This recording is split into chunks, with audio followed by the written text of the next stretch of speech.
Welcome everyone to our channel solution point. तो आज की इस वीडियो में हम फिर से काफ़ी मोस्ट इम्पोर्टेंट और ज़बरदस्त प्रॉब्लम सॉल्व करने वाले हैं।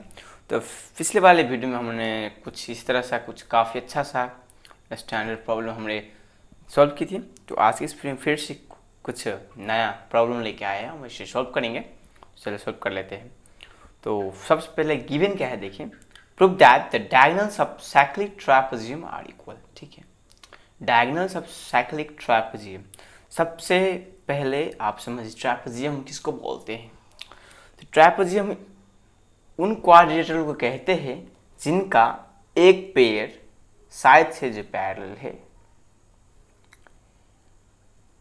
ट्रापेजियम भी एक टाइप का क्वाड्रिलेटरल है जिसमें क्या होता है, उसका जो opposite one pair of side से वो पैरेलल होता है। मतलब कुछ इस तरह से, मतलब इसका एक पेयर जो साइड से पैरेलल होता है ट्रापेजियम। और भी काफ़ी सारे प्रॉपर्टी है, तो हम डिटेल में नहीं जाएंगे।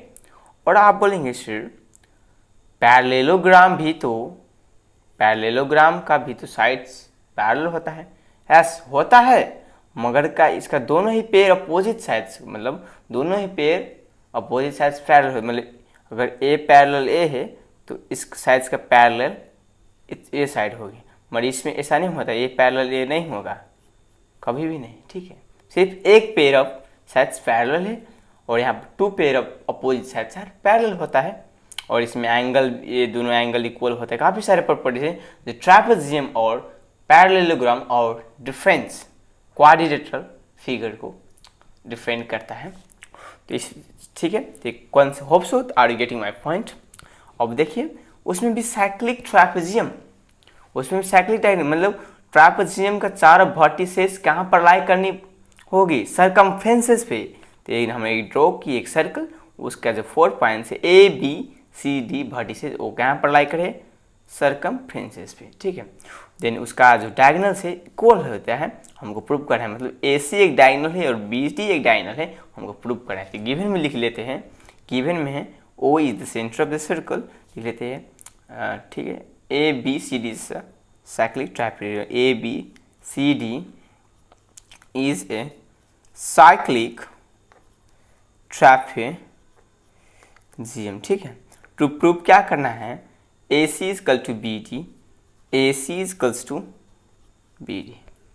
ठीक है, तो चलिए देखते हैं हम इन ट्राइंगल्स। ए वाली triangle consider, A B D consider करेंगे हम, ए बी डी एंड एक करेंगे ए सी डी में, दो ट्राइंगल हम कंसीडर करेंगे। अब कंग्रुएंट हम यूज़ करेंगे यहाँ पर। फ्लो देखिए अगर ए साइड्स और ए साइड्स पैरेलल है तो एब्सोल्युटली ऑब्वियस है जो ए वाले एंगल है, ए वाले एंगल और ए वाले एंगल आपस में बराबर होंगे। क्यों होंगे, काफ़ी अच्छे, काफ़ी आसानी से चीज़, अल्टरनेट एंगल, जो अपने बच्चों वाली क्लास में जरूर पढ़ा होगा। तो लिखेंगे हम क्या यहाँ पर, एंगल्स डी बी ए, और इसे लिख लेते हैं इस A B D angle A B D is equals to angle B C D B, तो एंगल सी डी बी। तो रीजन्स में क्या होगा, being alternate angles, being alternate angles. Okay, इतना ही। उसके बाद देखिए हमारे पास ए एंगल और ए एंगल बराबर हो गया है। ठीक है,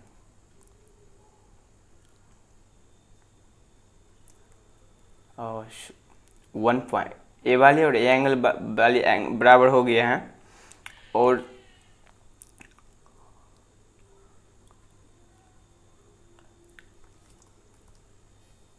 हो गया है।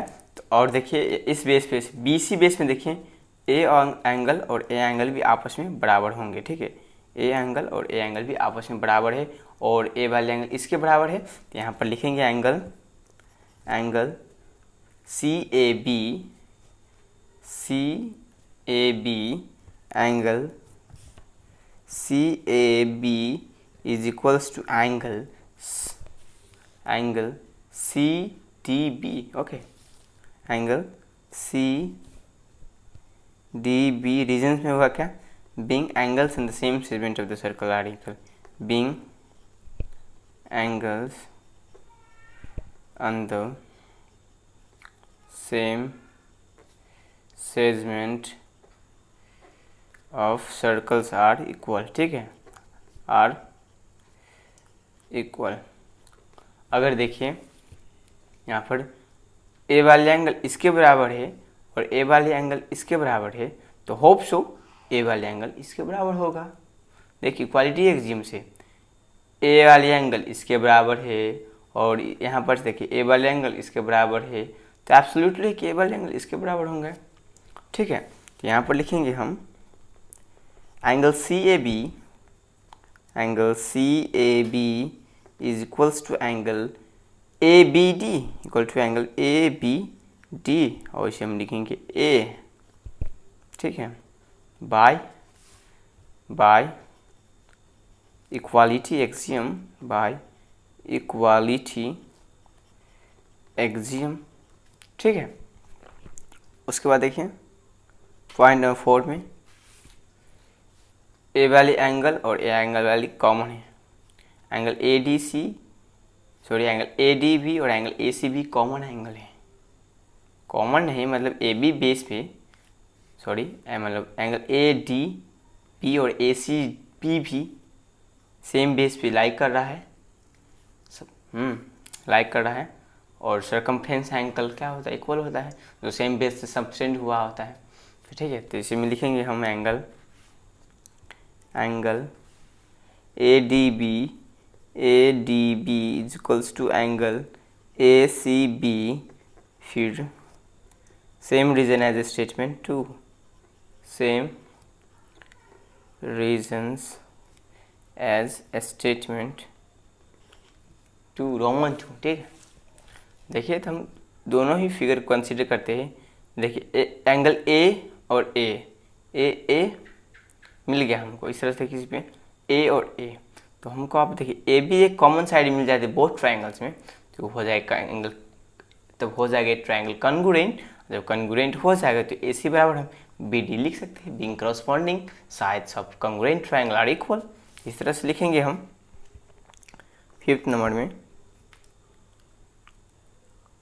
A B is equals to A B A S से being common sides, being common sides, और उसके बाद हम लिखेंगे 2 में triangles A B D congruent to triangle A C D by A S axiom, by A S axiom.